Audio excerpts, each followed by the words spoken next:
BRS party office అలాగే తెలంగాణ భవన్ కు revenue శాఖ నోటీసులు పంపింది. తెలంగాణ భవన్ లో టీవీ ఛానల్ నిర్వహించడాన్ని ఈ నోటీసుల్లో ప్రశ్నించింది. పార్టీ ఆఫీసులో వాణిజ్య కార్యకలాపాలు నిర్వహించడం చట్ట విరుద్ధమని పేర్కొంది.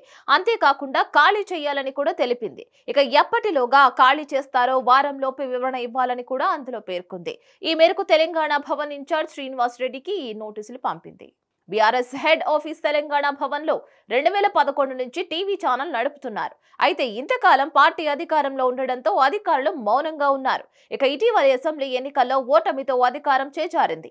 అనంతరం టీవీ ఛానల్ ను మరో భవనానికి మార్చేందుకు ఏర్పాట్లు చేస్తున్నారు. ఇక తాజాగా రెవెన్యూ శాఖ నోటీసులు జారీ చేయడంతో ఈ ప్రక్రియను వేగవంతం చేశారు. కాగా రెవెన్యూ శాఖ నోటీసులపై తెలంగాణ భవన్ వర్గాలు అధికారికంగా స్పందించలేదు.